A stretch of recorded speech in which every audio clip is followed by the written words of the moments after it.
This is the smell of a warm 3-day-old egg salad sandwich in a wimpy trash bag. Wimpy, wimpy, wimpy! Blech! And this is the smell of that same sandwich in a hefty, ultra-strong trash bag with new Fabuloso lemon scent. Hefty, hefty, hefty! Smell the difference? When life gives you stinky, get Hefty Ultra Strong with new Fabuloso lemon scent. It smells like clean, freshly picked lemons. So no matter what's inside your trash, you can stop the stink and smell the lemon. Judy was boring. Hello. Then Judy discovered ChumbaCasino.com. It's my little escape. Now Judy's the life of the party. Oh, baby, mama's bringing home the bacon. Whoa, take it easy, Judy. The Chumba life is for everybody. So go to ChumbaCasino.com and play over 100 casino-style games. Join today and play for free for your chance to redeem some serious prizes. ChumbaCasino.com. No purchase necessary. Void where prohibited by law. 18+ terms and conditions apply. See website for details. Hey, what's going on? Tyler here with Black Diamond Softball and Fitness, bringing you a brand new episode of the Foul Pole to Foul Pole podcast. This week's edition, I bring in Coach Nate. We talk about the art of hitting, the mental approach at the plate, the game in general, and the future of our sport. Check it out.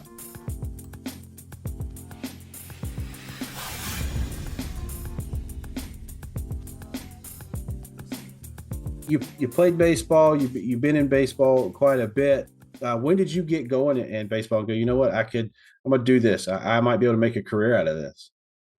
Yeah. When did I play baseball? So I guess if I go back all the way to, I've been since I was a little kid, and then I think I really get my coaching from is my dad. Like, my dad coached me my whole life in every sport I played, basketball, baseball, everything. So, but then he was my coaching 4 years for varsity.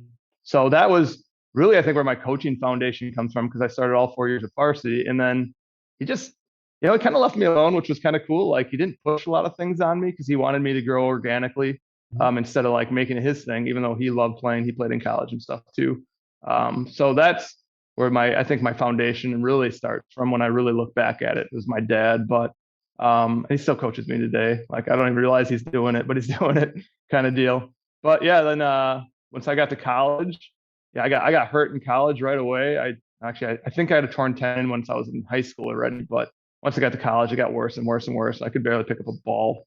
So once you kind of get to that point, I kind of stopped playing, but I went into semi-pro instead because I couldn't throw every day. I just couldn't do it. And then, the coaching thing really grew.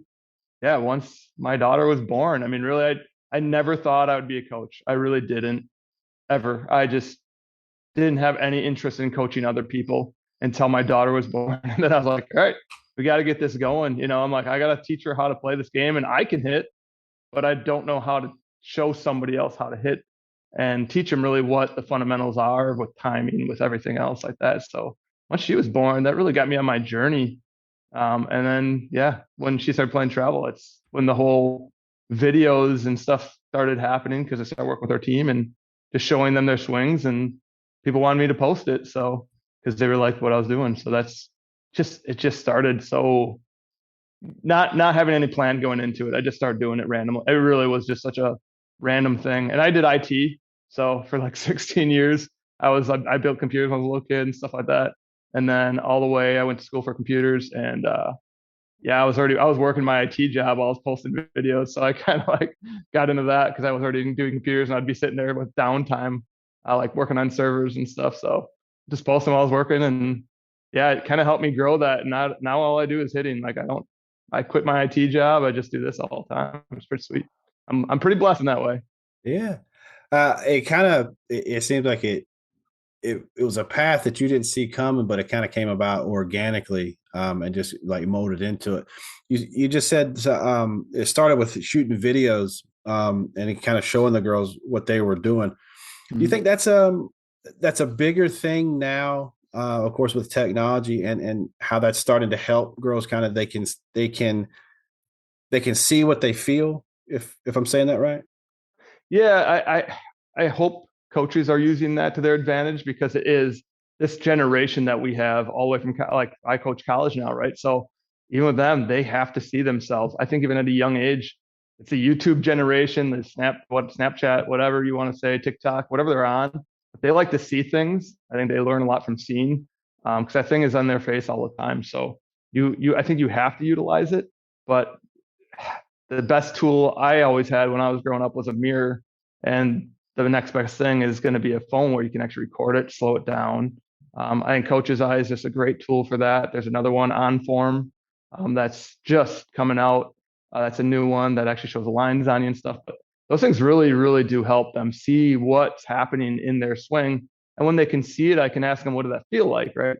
So when you ask them what that feel like, well, what's actually happening, what they actually feel might be different. So that's that real versus feel that people always talk about. And it's a big deal because hitting isn't about the statistics. It really isn't. It's when you learn how to hit, you got to feel something. It's got to feel athletic. It can't, when something feels tight, something is wrong with a fundamental. And that's when you talk to your players, you got to talk to them in that way. Say, hey, what did that feel like? Was something tight? Were you loose? Would it feel athletic? That don't feel good. That don't feel bad. Those things really do help because you talk to your players. The more you talk to your player, the more you can get out of them, and they will respond pretty well. I mean, from my experience, the more I talk to them, the better hitter they seem to become. And I shouldn't say the more I talk to them, the more I listen to them, the better hitter they become. So I like to say it that way. Listen to your kids. Don't over talk them. Well, you work with a wide range of ages and experience levels, and girls from all over, pretty much. You, as far as the girls that are in college, you have a certain level of communication with them, and then the girls that are a little bit younger that are starting out. What are some of the hurdles that you see you're trying to overcome when you're talking to the younger crowd and kind of reading between the lines? And because it's very short, they using like one word answers when you ask them questions. Like, how do you overcome that? Yeah, so with the younger ones, I like to say I trick them with drills more than anything. I don't try to explain too much. I do like them to understand what we're doing, why we're doing it, because usually mom or dad's behind us. And when I'm doing lessons with the younger ones, I usually tell the parents, I'm like, I want you to record this video or this drill so you guys can go home and work on it. This doesn't really happen getting better here. I just teach you the lesson. Just like in school, you learn the lesson, you don't study it, you're not going to get good at it. So same with hitting, like you got to get the lesson in. I can teach you how to do it, but if you ain't going to work on it, it's not going to get better. So tell the mom and dad, hey, if you can record, you guys have questions. I'm going to explain this so the mom and dad hear the why of the drill. But with the kid, I don't focus too much on the why.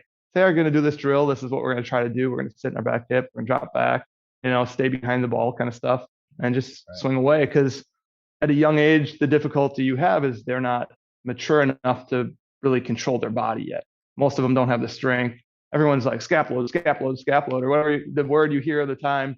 And they're doing that with a 7-year-old, and the 7-year-old doesn't have the scapular capabilities to scap load. So it's just walk away from your, different word choice, walk away from your hands, get that down. So I change my words with the athlete really at what level, or I don't like to say age because I get different athletes at different ages. And some kid at all of a sudden have an 8-year-old that's just a phenom. You're like, whoa, this kid can control their body at every single point. Like everything I tell them, they can mimic. And then you got the other kids that just can't figure it out, and they're just so uncoordinated at that point. So you kind of have to have your best judgment on what the athlete is doing, and there's no cookie cutter way to it. I'm trying to find out what's best for that kid, not, hey, this is the drill set we're going to do with every single kid. It doesn't work that way. I'm just reading the kid's body language and what they can handle and what they can do based on their experience. I think one of the things that I run into when I'm working with the younger crowd versus someone that's been doing it a little bit longer is the first disconnect, I think, is a kid not understanding their balance and getting their balance point when they're swinging and not having control of it. And that comes from the body not maturing and not being strong enough. When you start working with them, is there a lot of the same things that I'm seeing as far as balance goes, where you got to teach them kind of how to find their balance and make their stance, their style, like let them be kind of individuals to find what's natural for them? Yeah, so I just did a camp the other week here in Iowa, and I was like, I always started out with stance. I just do, and I don't care where you start. If you're skinny, you're wide, you're open, you're closed, as long as your head's over your belly button, you're balanced in your stance. Like just be balanced, feel that balance. Don't let your head go out back, right? And then we go to posture. That usually helps with your balance. So we talk about posture a lot because if you can have good posture throughout your swing, you're going to usually correlates with balance. So I'm big on posture, big on balance, but yeah, it is the same. It's like every kid usually when they start swinging, their head starts going, things like that, where they lose their balance throughout their swing. And for anybody watching this that's trying to help their kid out, tell them to slow down. Just say, hey, let's go back to 50%. You don't need to swing hard to hit hard. So when we slow down, we just can control our bodies so much better, because everyone gets in that cage and like, I gotta go 100%. No, you don't. You need to. You watch the pros. You go to a pro MLB game. You watch them take their BP. What do? They start at like 50%. Their first round, second round of BP, they go 75. Third round, they might be hitting it out of the park. That's usually when they got their direction. They're finding contact. They're nice and balanced. They got everything down, and then they're starting to swing harder and harder and harder. But it's the same for kids. Just treat them the same way. I don't know why you'd let your kid go in a cage and let's go all out, hit 100%, 110%. You just have no control. So balance is key when you start at a young age. Slow them down, right? Exactly. I see a lot of times, whether it's a practice or it's getting ready for a game, as they'll swing, they'll take BP or hit off the tee to get warmed up, and it scares me to death. So go through like the warm up process to make sure that your athletes are ready to take the lesson we're not bringing in injuries. Yeah. So for my warm up process, I mean, if you've been with me for a while, you should be pretty stretched out before you come to me, because I like to get going. But usually, I mean, it depends on the age where they're at. Let's just say I get a lot of 12-year-olds like that age range. I usually always just make them jog back and forth, get their legs going, get their blood flowing, butt kicks back and forth. Like it's really about the lower half more than anything. Is really where I want them to go. I do PVC pipe stretches. So like where they're holding the PVC pipe, putting over their head, rocking around, getting everything kind of stretched out. Right. And then, I don't really, during a lesson, it's usually half an hour lesson. I don't like to go an hour. I mean, the older ones, I'll do an hour if they want it. Some kids I'll do an hour depending on the athlete, but most are half an hour because I like them to be focused for that half an hour. Right. I go longer than that, they start losing it. So I don't go crazy on the stretching, but it's more about the dynamic stretches, not so much static. Mm-hmm. If you don't know what that is, like dynamics, the movement patterns, like your fluid, all that stuff. Static is, like we're doing, I hate these, but yeah, like that kind of stretch is like, you're doing those static stretches, right? So it's more dynamic, get moving, get fluid, get smooth everything out and move your body. That's more important than anything else before a lesson. That's how I get them started. And then when we get them to the tee, I say start slow every time. Find contact. Go 25% when you start if you have to. But don't get in there and swing 100% because that's how you get hurt. Right. Just going too hard, too fast. Right. I agree. I see it. I see it a lot. They'll get in there, especially at the younger age. The coaches are rushing them through their tee work. Hurry up. You got to pitch. So you go to the front of the line and go ahead and just go. And she never gets comfortable, never gets going. And I think that starts with, maybe lessons too. They're just rushed through their lessons, and you can get a lot of work in a 15, 20, 25-minute lesson if they're able to stay focused and understand that, hey, this is what we're working on. We need to feel this, and it'll stick with them. But if we go an hour and a half and we're hitting them with a lot of different things, they didn't remember anything. And you literally just wasted that hour and a half because that kid can't process all that. And then you got the mama or the daddy trying to explain it because they shot the video. Their phone died. I don't remember what he said. I couldn't hear it. I don't know. So now they don't know what to work on. And then we just wasted a whole lesson on it. So I don't know. What do you when parents come to you, what's the number one thing they want to achieve when they come to you as a hitting instructor? What's the one word or the one phrase that you hear most common? I would say there's two different ways I think they put it. It's number one, get more confident at the plate. That's really where it starts. And that if they don't say confidence, it's usually I want my kid to make more contact. That's really what they're trying to do. They're usually underneath or all that stuff. But so that's usually what I get. And I mean, that really does start with confidence, because if you start hitting the ball harder, I mean, just build more confidence. So they come to me to get confident because most of my kids, after they come to me, they just get better at making contact, right? So that just starts building the confidence. But then it's a lot of the way, you and I talk to them as coaches. I build my kids up. I don't tear them down. I mean, there's some coaches that will just rip their kids apart, and I'm not that way. Pretty soft spoken. I don't I don't yell. I don't do that kind of stuff. I like to sit back, watch, analyze, that kind of stuff. I'm not a very hyper coach. I will get on you if you need it at the like higher level you get to. I'll get on you a little bit more. But young kids, it's got to be fun. I mean, it really does. So building confidence in that kid that know they can hit the ball instead of thinking they can hit the ball is a big difference. So Right. I would say that's the biggest thing that I hear around here when they come to me is that like I just know how I'm good at instilling confidence in the kid.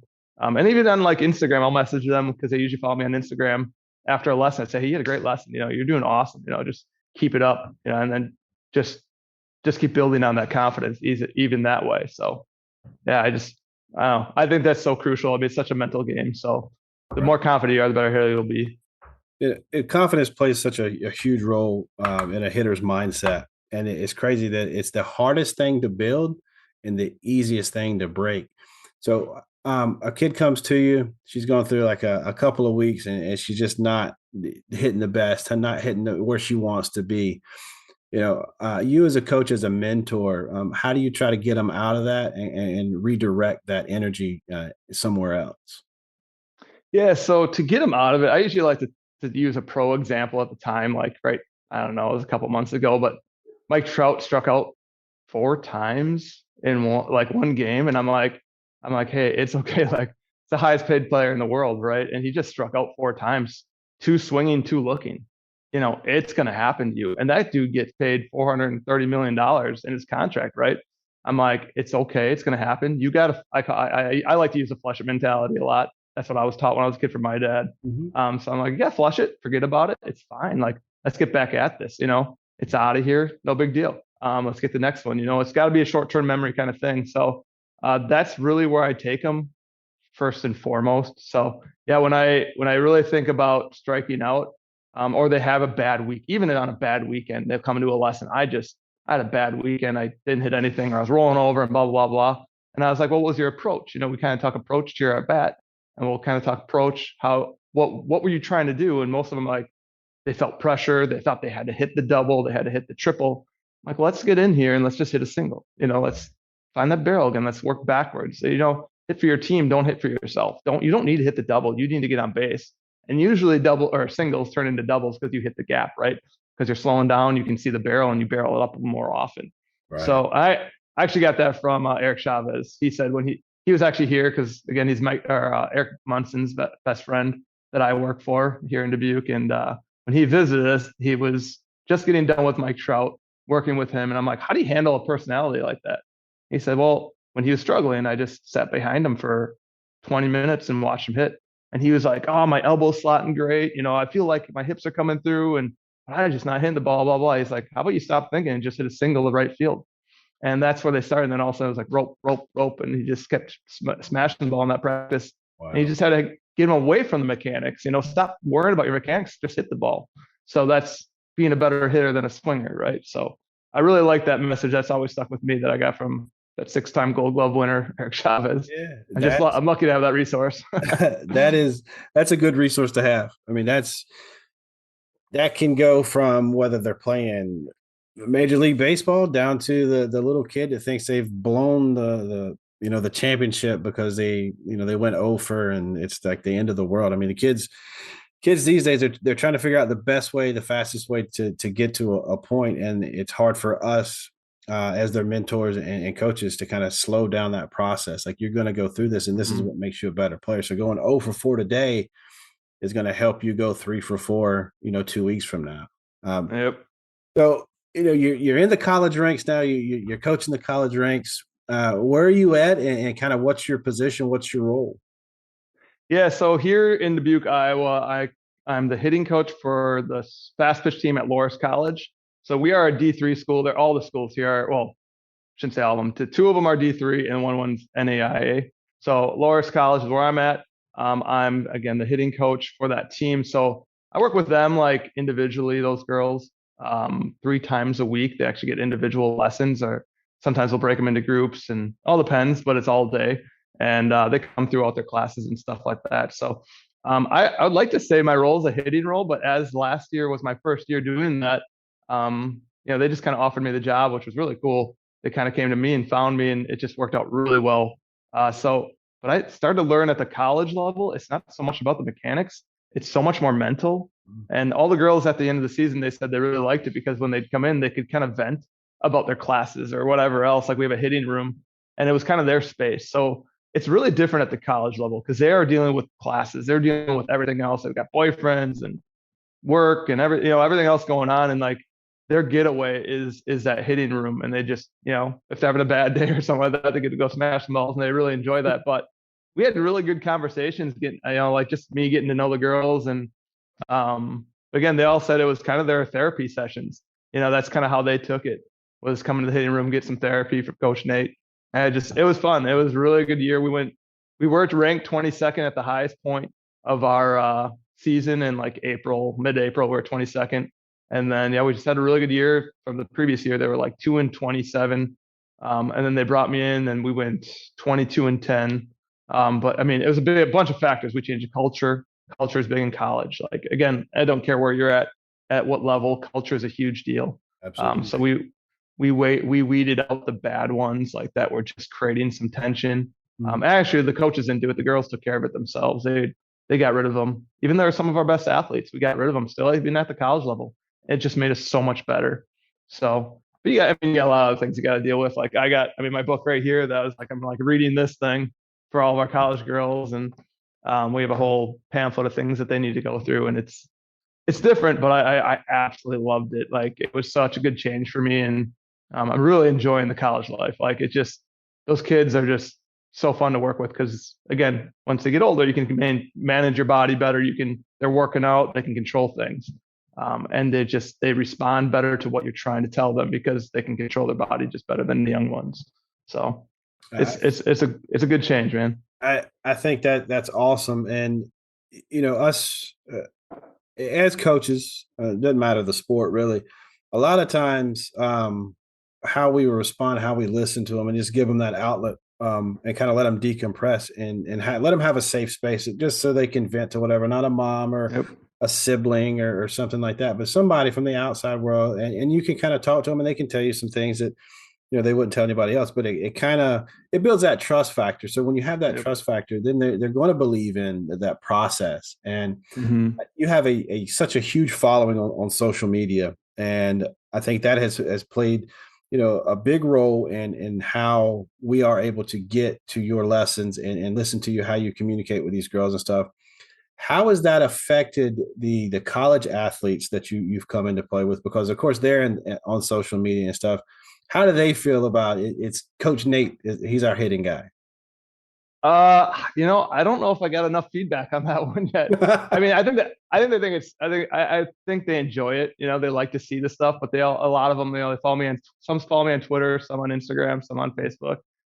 Their parents follow. Like, I think that really they do like it because I post things and they can just, when they're scrolling, they might see something, and helps me as an instructor, honestly, because they're like, oh yeah, I saw a poster. Hey, did you see what we were talking about that last one? But we also have a group chat. Like we use GroupMe with all the girls. So the head coach and I'll put stuff in there that they can look at. Hey, look at this swing. What is she doing right? What is she doing wrong? Wow. I have I have a whole Excel thing where I have them. They can go to links. We use blast motion. So we have a whole bunch of stuff for them that we're able to communicate with them. But I like to use a lot of that social media stuff that I create. And when I really think it's what we're working on with the college girls at that time, I'll send it to them in that GroupMe. And they'll say they saw it, but then it gives it, I don't know, a little more oomph in that GroupMe because it came from my social media. They saw it once, now they saw it twice. It's reaffirmed, and then they come to the lesson, they kind of get it down already. But I don't know. My daughter gives me more crap about it than anyone. Like, I think my daughter gets a big kick out of it.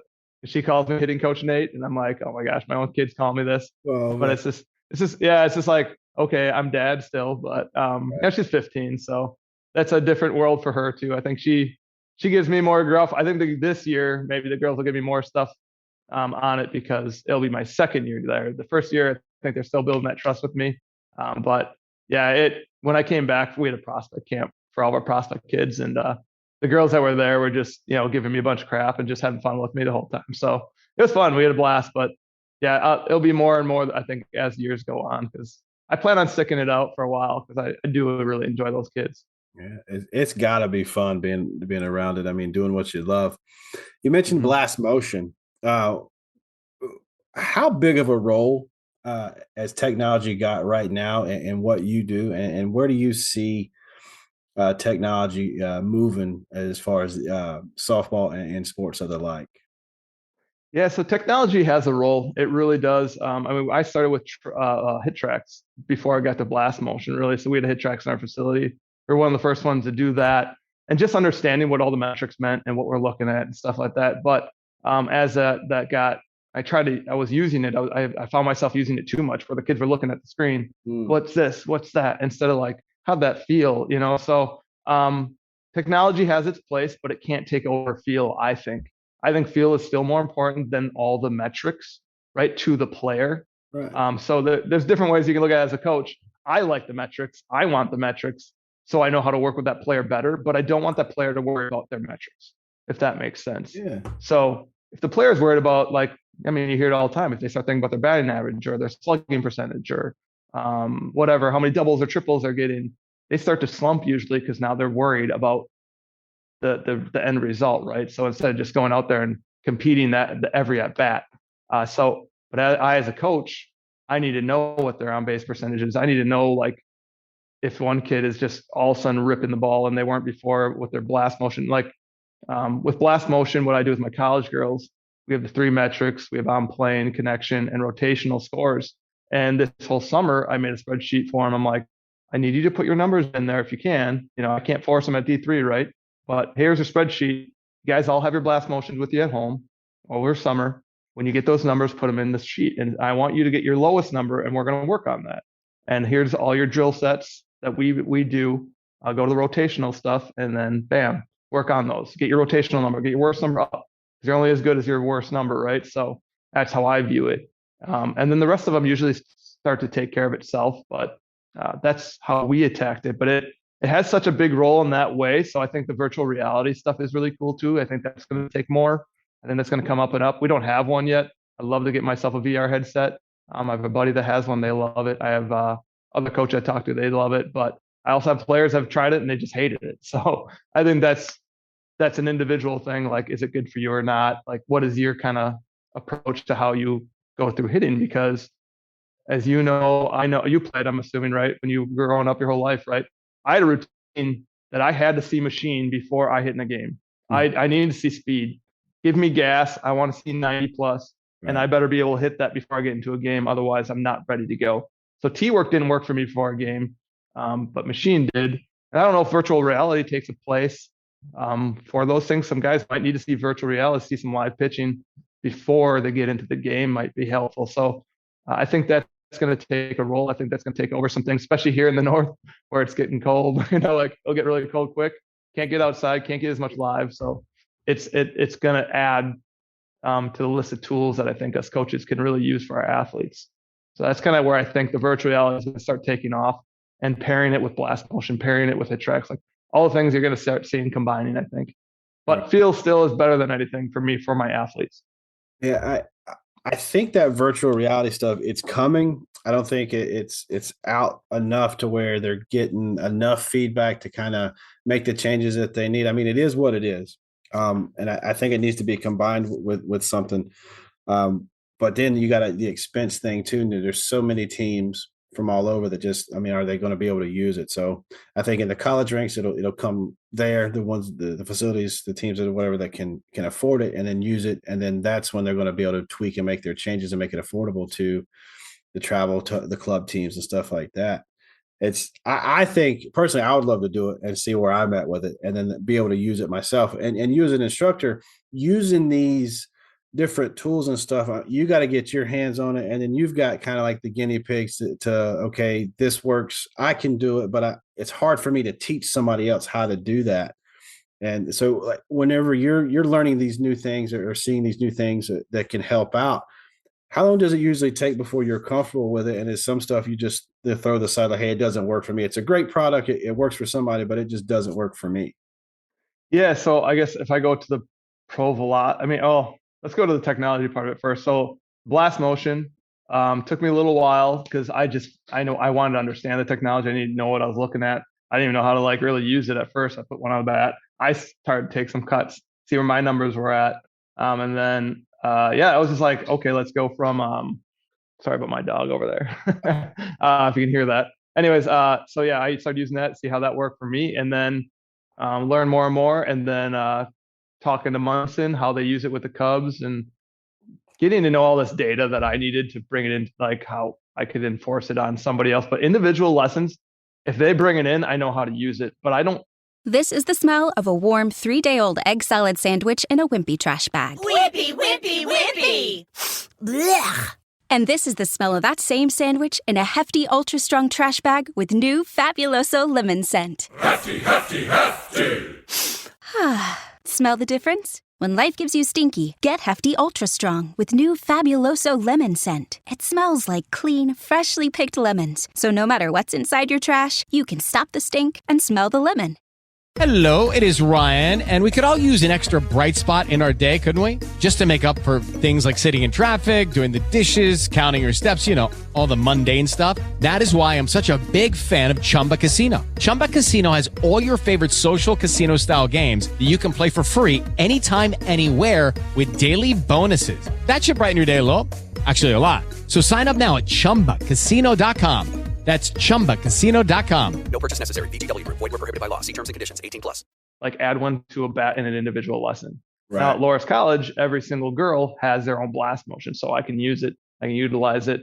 I can look at the numbers, all that stuff. So that's one thing that like how I went about that one. Now Pro Velocity bat got sent to me, and I took one swing with that thing with 5 pounds of resistance on it, and I'm like, whoa! Like I could feel that right away. I was like, that is a great field tool. And then I add some resistance, blah, blah. I'm like, to me, that was one of the most beneficial tools, like right off the bat, that I could just feel. I'm big on feel. So that field tool is huge. And, there's other ones that's an overload training tool that I like to use. And then there's the Pro Glider that I like, that I just started kind of like putting out there. But my college girls love that feel. Like it's an underload kind of stuff, but keeps your hands high. So it keeps you connected longer. These kind of things, like I really like that tool for that. Or the Miller mat.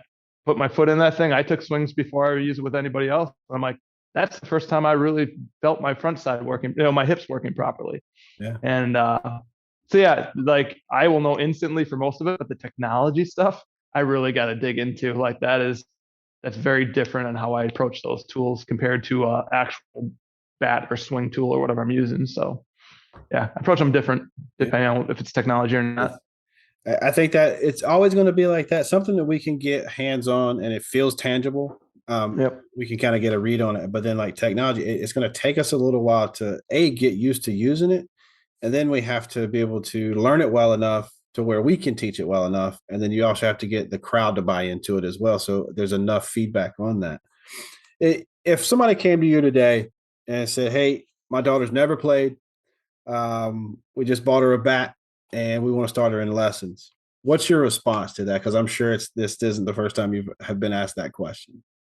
Yeah, when it's their first lesson, or they come up to me like that, I'm like, okay, is she interested? Like, it all depends on the age too. So, like, if they're 12, I'm like, okay, yeah, they are behind right now because in today's world, like, it starts so much earlier. I feel like than when we started to get serious. So, I will say usually, okay, it's a good idea to get one. Let's get one lesson in, and let's see how they react. They might hate it. I don't know. Like, I don't know your kid. I don't know you guys that well, but they might hate the lesson, never want to come back. So let's not set up 15 right away. Right. That's not my goal here. I'm not trying to do that. I want you to come to one, do half an hour, see how it goes, and let's go from there. She loves it. You guys come back as much as you want. I don't know your financial situation. I don't know anything. So, but gauge it off your daughter. Talk to her after the lesson. See if she liked it. See if she wants to come back. See if this is her sport. See, like there's so many questions from a first lesson, first kind of kid playing the sport. So, and then I always reiterate, like, again, you got to work at this at home. It's not, you don't get to become a good hitter or get good at this stuff by just coming to the lesson. Right. It's usually the parents that are involved that throw to their kids outside and play wiffle ball with them and do all the extra stuff with their kid. Those are the ones that get good that I notice. If they just come to the lesson and they want Coach Nate to babysit you and then like make my kid better all the time, and the kid's not working at it, that's not really how this works. And I don't really enjoy working with those kind of kids because, again, it's not the kid's passion. You know, I want it to be the kid's passion. I want the kid to enjoy it. So I always say, parents, get involved. If you want your kid to get good, get involved. Even if it's their first lesson, come a lesson, reinforce it at home, reinforce it, get a membership somewhere, go hit at a cage, go out to fields. Yeah. But you gotta show your kids that you enjoy watching them doing it, that you love watching them play this sport. And I think that really connects with kids, and it grows it for the kid too, because they do want to please mom and dad. That's really what it comes down to. That's right. You know, I think when you and I were younger, we were outside more. We were playing whatever the seasonal sport was, whether it's football, baseball, basketball. We always were doing some type of activity. Now there's a lot of specialization in sports, and you're starting to see a trend where there's not a lot of, or not as many multi-sport athletes. And you're getting, like you and I, hitting instructors, fielding instructors, pitching instructors, different instructors where people are specializing. In your opinion, when should that specialization kind of start, and where it needs to be kind of focused on, or should there be specialization at all? Yeah, I think it's individual to the athlete and the kid. I really do. But I mean, there's so many kids that grow up as multiple sport athletes, and I think as they get older, so my daughter plays 2 sports and she's a sophomore in high school, right? But she loves volleyball too. So I'm not going to make her quit something that she loves doing. And a big part of it for me is it trains different muscle sets. She's a catcher, and I see so many benefits from volleyball to catcher because of footwork and stuff like that. Honestly, and like soccer to infielding, like basketball, probably, in my opinion, one of the best sports for a baseball player to be playing because it handles everything.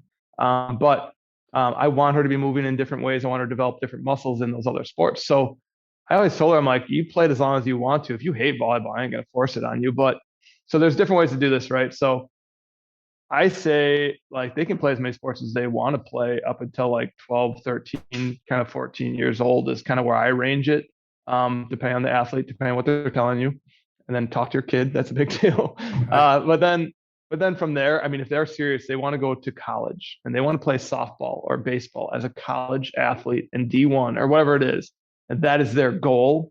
All right, your sophomore year in Iowa, our sophomore year is our biggest year because we have summer ball, so it kind of hinders them on the recruiting aspect of it. But so about sophomore year, you kind of got to start narrowing this down, and leave it at the 2. In my opinion, I think 2 is fine. But if the kid's like, I don't want to do anything, and this is my true love, and I love baseball, softball, well, don't take that away from them. Say, okay, let's do this, and this is on you. Like, again, can't be mom and dad's idea. Right. Let the kid tell you what they want to do and what their love is, and they should be able to communicate that with.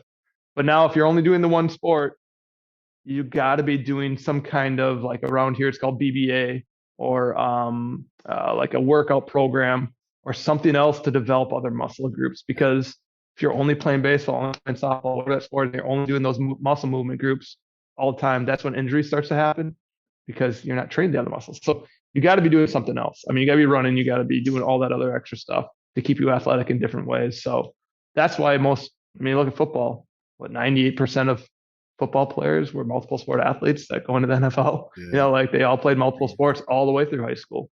So I'm really big on multiple sport athletes. I usually see them, they move better. They're usually more fluid. They're not so stiff. They're not so rigid. But again, there's so many different programs that you can get your kid involved in that will help them out, become more of an athlete to add to that sport. Because I played all 4, like probably you. Like, I played baseball, football, tennis. What else I play? Yeah. I played soccer when I was younger, like to like 5th, 6th grade.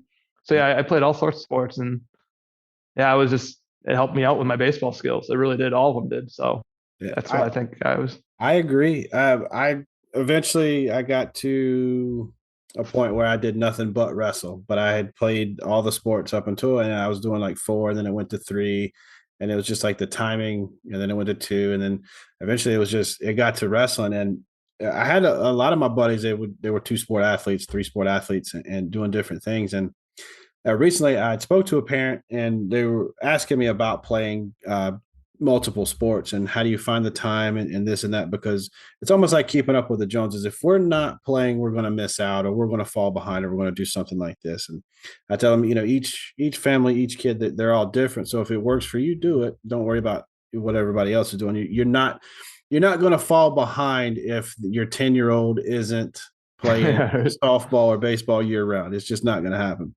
And one of the things I try to tell them is, softball utilizes certain muscles, just normal day-to-day softball activities and stuff. But there's other muscles that go into play that aren't developed by playing softball that can be developed by playing another sport like swimming or track or something like that. So it is good to play recreationally, get them out in the yard playing, doing different things. You don't have to go play travel ball, volleyball. You don't have to be playing AAU basketball and doing, travel softball as well.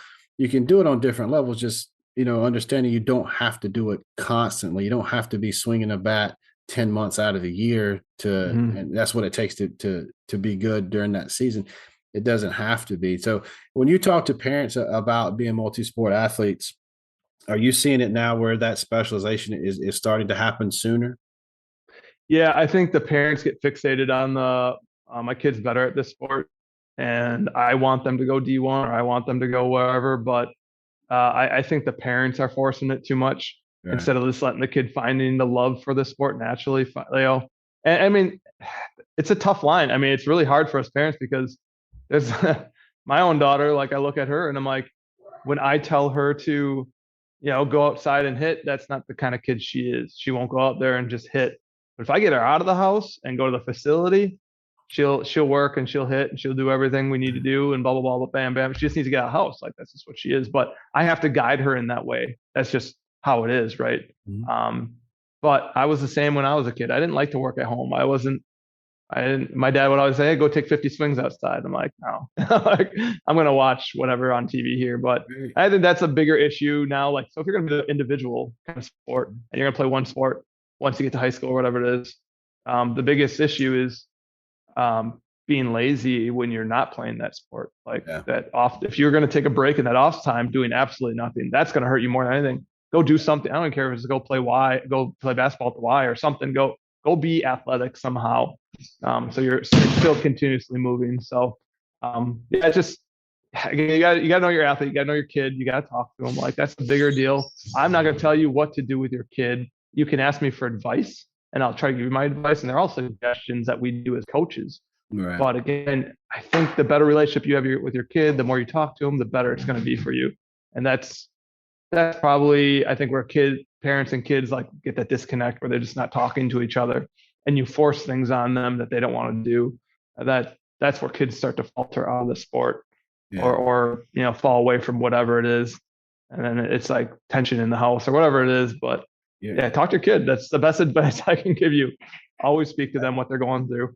I think the pressure from the parents, now I could be completely off here, but just the pressure from the parents, I think, gets elevated because there's such a financial stake now because of the cost of sports has just gone up so much. Recreational sports gets a bad name because of whatever, X, Y, and Z. You can name whatever. But now it's the travel. So it's whatever organization you're a part of or playing every weekend or whatever, lessons and this and that. There's the parents now, I mean, it is a true investment. So now it's almost like that kid is like an employee on your investment or lack of a better word. So you're trying to do it, you're trying to live it through them almost. And it's so much pressure that we're putting on these girls. I mean, do you see, and of course the cost is rising with everything now, but do you see that financial burden that's being put in place and the kids are the one that are suffering from it? Yeah, it's got to be, because the way I look at, I mean, the way they talk about suicide rates nowadays with athletes, there's a huge burden on these kids, and it's too bad. It's really sad the more you hear about it. And that's, again, if you can create that relationship with your kid where you can talk to them about this stuff, like it's a big deal. It's bigger than I think people realize, that you don't burn them out, that you don't destroy whatever it is they're going through. just because you spent this money, right? You spent all this money on the sport. Again, it's just, to me, it's just money. It will come and go. I mean, it's going to throughout the rest of your life. It has to be just money. I take more, I guess, pride that my kid is happy than if she has a bad game or a good game. Like, it's more important to me that my daughter and I have two little boys too, that they're in a good mental state than if they had a really good game, but coach screamed at them the whole time. They come off this. I mean, you see kids, even though they'll win and they'll have a great game, they're still beating themselves up mentally, saying, "Oh, I suck. I did this wrong. I did this wrong." It's like, well, no, you're awesome. And, your parents, they just want to hear that from mom and dad, that you had a great game and stuff like that too. Or even if you had a bad game, like, hey, you're fine. Like, forget about it, flush it. But I think the financial burden is tough on parents. But we got to get over that. We got to do better as parents, honestly, to how to manage this. And I really think that's, again, having an actual relationship with your kid and talking to them. Don't just send them to me or to somebody else. I can do so much, but it has to happen at home too. And you just have to be that positive influence on your kid as much as you possibly can be, instead of, oh, you struck out 3 times a day. Oh my gosh, like you're grounded, or whatever, like whatever ridiculous thing's going to be next, or like, just go have fun. It's got to be fun. If they have fun, they're going to find the love for it. Okay, round 2. Name something that's not boring. A laundry? Ooh, a book club. Computer solitaire, huh? Ah, sorry, we were looking for Chumba Casino. That's right, ChumbaCasino.com has over 100 casino-style games. Join today and play for free for your chance to redeem some serious prizes. ChumbaCasino.com. No purchase necessary. Void where prohibited by law. 18+ terms and conditions apply. See website for details. Yeah, I think that rate will go down, hopefully, because that's the one thing that I really, really blows my mind that's happening more today than ever before. So I think we'll talk about it, and when it happens, and then it goes away, and we're not doing enough in between when something like that happens. I mean, it just it hits the news and it goes away. But I think me as a parent, I try to do whatever I can about that mental process and feel out, hey, it's okay to do this, it's okay to do that. But then when they actually have a concern and they bring it to you, or it's that time for them to bring it to you, are you available to listen to them instead of just tell them, hey, I don't want you to worry about this, or it's okay, don't worry about that. But wait for that trigger from them to where they need you to talk to you and be there, because I guarantee you there's so many kids out there today that go to pitching lessons, hitting lessons, go to practice, play a sport because they feel that pressure from their parent to do it. Yeah. And I don't know, I'm a man of faith, I guess, like I really am. Like, for me, it's something that I call absolute relativism, if you know the term. But anyways, it's what we do to our kids is that we have them worship the sport. And that's a big, like, like people go to, we play tournaments all the time on Saturday and Sunday. And for me, like, we don't go to church all the time because of that.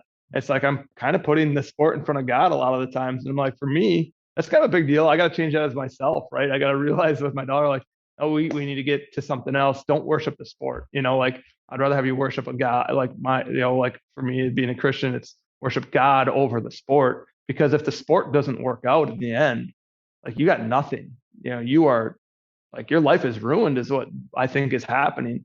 So to see something more, or in your family, like if you're not religious or whatever you are, right? It's that you have family to go to, that the family is always number one in your life, not softball, not baseball. It's got to be family, mom and dad, or before that. So I think that's a big part of it too. Don't make softball or baseball all or nothing, because when they get to college and it doesn't work out, they're going to really struggle. And I think that's when the problems really start happening. Or they wanted to go D1 and you put D1 or nothing, and it didn't work out and you didn't get there. What the kid's going to think about themselves. They're going to get pretty down because you put that on them their whole life.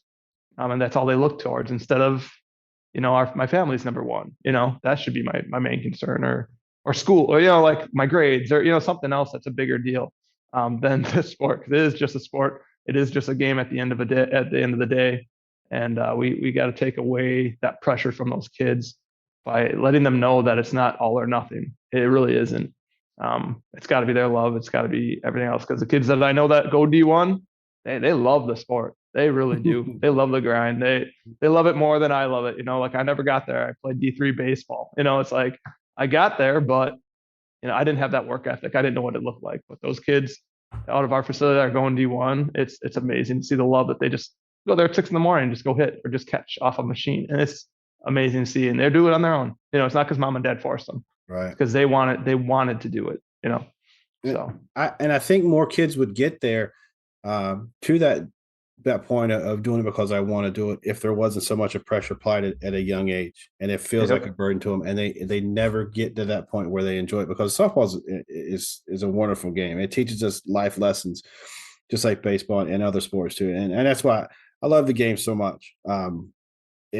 It's done a lot for me, and I like you, I didn't think I'd be doing what I'm doing today. The Marine Corps for 10 years, and before that I was an athlete, and I got 3 daughters, and I didn't know where I was going to be. I know I didn't think there's no way I would be here, but it's opened up a lot of doors for me. And my biggest thing is try to spread as much of the good word about the game as I can, and let people know that softball, it is a game. It's a part of life. And my life does revolve around softball. It doesn't revolve around my kids' softball careers.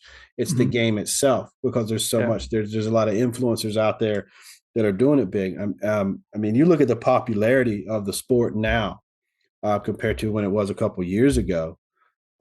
It's a great thing. Softball's in a great place right now. And so what's your opinion on the game where we're at now, maybe internationally and then here, whether it's college or pro leagues, and where do you see us going with the game in general? Yeah, I think softball is, it's, what did I read the other day? I think it's what is it, like a $25 billion industry right now? So, it's massive. It's really on this big uptick right now. I think it's on the up, right? And you can see that just on ESPN itself. So on ESPN, the women's college World Series had more viewership than the men's did. That was awesome. For me, that was awesome to see. I was watching more women's college than I did baseball side of it. And we have Cal Harris here that played for Ole Miss, and they won the national championship, came out of our facility. It was just awesome to see. But fast pitch and softball is just growing and growing. I think it's going to grow more. I really do. I think the pro leagues are going to get bigger, because I think it is a quicker sport. Right. There's more, it's just more action. It's different. I think ESPN, they signed way more contracts this year than last year, even on a national level. Like my daughter, there's the Alliance, you and I've talked about before. My daughter played nationally on the Alliance, and we were watching our championship game on our own Game Changer, and there was like almost 200 viewers on our Game Changer alone, just watching that Alliance. We're listening. We won. It was awesome to see him win it, but it was like, man, it was just cool to even see that. And then the team in the Sparkler, I don't know if you know Colorado Sparkler. I'm assuming you know all that because you have daughters. We took 5th, but we played that Birmingham, Alabama or Birmingham Thunderbolts. So we lost to them to take 5th.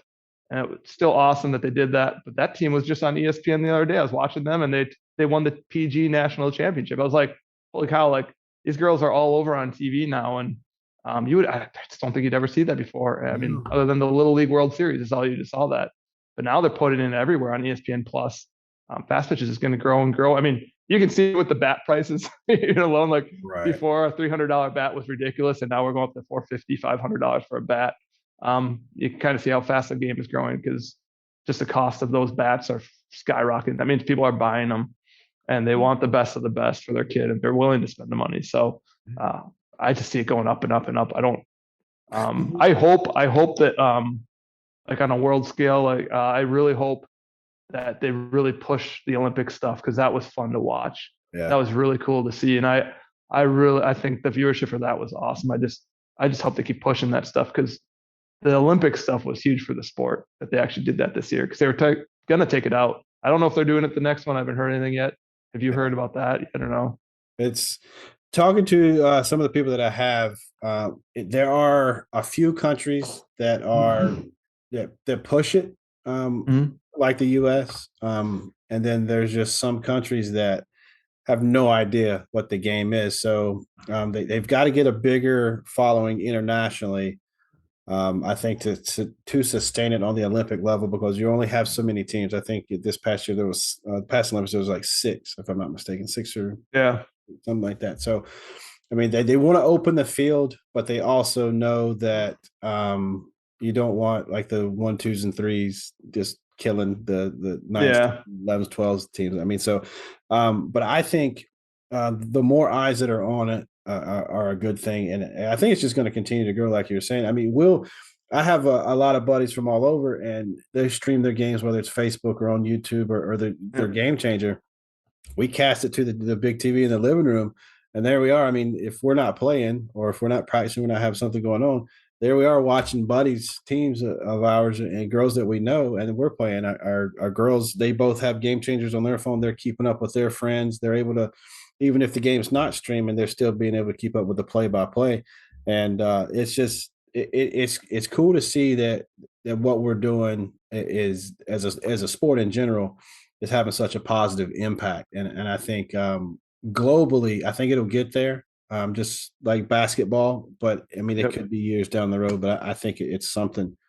And we've got some great ambassadors, man. I mean, you talked about some that are just great ambassadors of the game, and then these little girls are looking up to it. Now they can put faces to the names. I mean, it used to be like Monica Abbott and Jenny Finch and, Michelle Smith. Now there's just every team has a face to it now. I think that's big. So that's cool. What do you got coming up here in the future, and what are you looking forward to? Coming up here, I guess I'm going to Chicago for a Bat Busters team. I'm doing a camp for them on September 10th. So I'm excited about that. Yeah. Then with the baseball doctor, well, not baseball doctor, Hitting Done Right. He changed his name. He changed his stuff It's back to Hitting Done Right. He's awesome. Josh and I get along great. We've been good friends for a while now, but we finally are getting a camp together down in Port Neches, Texas. So we're going to do a camp down there that is coming up October 14th and 15th. We're doing 2 different camps, both hitting, but they got that many kids down there that want it. So we separated in 2 different days. So we hang out with him and get to know that area a little bit. I'm really excited about that because, like you can watch all the videos like we do, but until you get to know the person and you really get to watch a lesson or get to see what they really do with their kid in person, it's different. It just is. And then you pick different things up that they're focused on. And as an instructor and as a coach, I always want to learn something new. I'm always looking for different ways of looking at that. I mean, like I say, even like I just posted this the other day. I'm going back to the 1970s with this hitting one, right? So Ted Williams hitting book. This thing's amazing, and how far ahead he was. I mean, he was teaching what we're teaching right now. It just kind of came full circle, and it's amazing what I'm reading in there. What compared to what I'm doing right now, I'm like, oh my gosh, I'm getting right to that stuff right now. And even I've changed every year. I change a little bit what I focus on or what I think. But that really nailed it. Like my dad gave me that book for my birthday, and I was like, this is awesome. I'm all indulged in it right now. So yeah, then I got college coming up. I mean, I got the fall ball for my college girls coming up. My daughter, she's not going to play with the Iowa Premier anymore, that national team. She's going to play with more a local regional team, but it's an 18UA team, but we'll still go to Indiana and Kansas City and stuff like that. So playing some showcases for her. She just, talking to my kids, she didn't want to do the big stuff. Anyway, we were in Tennessee, like Colorado, we did all the big stuff. It just wasn't her, she's like, that was just too much travel for me. And I'm like, all right, I get it. We'll rear it back a little bit now. So see what she wants to do with it. That's all I got going on. That's awesome, man. So we're looking for you on social media. Where do we find you? Yeah, so Instagram's hitting Coach Nate, and then Facebook is Coach Nate Baseball and Fastpitch. I'm thinking about changing though, like just doing one over the other, but I don't know. It's not really. Again, I don't like to think it's about me. It's about the kids. Like really, I'm just putting information out there for those kids and the parents that are like me. Why we start this stuff is because we didn't know anything, just like the rest of you. Like you just trying to figure it out, and what's the best way to go about it, and you just start learning. And if you get hooked on it, this kind of stuff happens, right? You get on podcasts and you have a social media page all of a sudden that can take off because you're passionate about it. So I really appreciate you having me on this. This is really fun talking about this stuff. I could talk about it all day. No joke. Me too. It's funny because, you'll use something that you learned from one of your buddies, or you saw something or a video or something like that, and you started rolling with it. It's the same stuff that we all do on different levels of hitting instructor. Doesn't matter if you're MLB or if you're just coaching a travel team down here. I mean, we all are using the same information and trying to make it the best we can to pass the word along. I don't think there's one guy says, this guy's better than this guy, or don't do it this way, because, truth be told, he's probably learned it from the other guy, and they're kind of working together and just don't even know it yet. So, yep. I love the sport. I love talking to you. I'm going to have you back on. I'm going to keep in touch with you. And man, it was an honor. It was a pleasure. Thank you for coming. Thank you so much for having me, man. Anytime, just let me know, reach out anytime. And any questions, anybody on here that watches this, feel free to reach out. I mean, I answer questions all the time on my social media pages. Yeah, I mean, like, again, there's no right or wrong way of doing this. There really isn't. It's just what's best for the athlete. That's my biggest takeaway from what I've been doing. Because I don't teach two kids the same, because they're all different. Everyone has like kind of a different drill set that I give them. So yeah, there's no swing up, swing down, swing level. Like, every kid hears something different. So that's my biggest advice for all you parents out there. Like, just do what makes your kid the best hitter. Don't force something on them that doesn't work for them. So there you go. Yeah. Well, I tell you what, we'll have all your information linked down below, so they'll be able to find you, and we'll be in touch. Awesome, man. Thank you so much for having me. Thank you. All right, that's going to do it for this episode. Big time shout out to Coach Nate, man. Thanks a lot for joining me today. As always, a lot of good information. It's a lot of fun to catch up. One of the big things I want you to take away from this episode is understanding that having the right mental approach at the plate is huge. Being full of confidence, no matter if you're 0 for 4 or 4 for 4. Your next best swing is right around the corner. So keep hacking. If you like this type of information and you like this episode, make sure you're hitting that like button and you're subscribed to the channel. And when you share this with a friend, make sure you tell them you love them. Hey guys, it is Ryan. I'm not sure if you know this about me, but I'm a bit of a fun fanatic when I can. I like to work, but I like fun too. It's a thing. And now the truth is out there. I can tell you about my favorite place to have fun. Chumba Casino. They have hundreds of social casino style games to choose from, with new games released each week. You can play for free anytime, anywhere. And each day brings a new chance to collect daily bonuses. So join me in the fun. Sign up now at ChumbaCasino.com. No purchase necessary. VGW Group. Void where prohibited by law. See terms and conditions. 18+.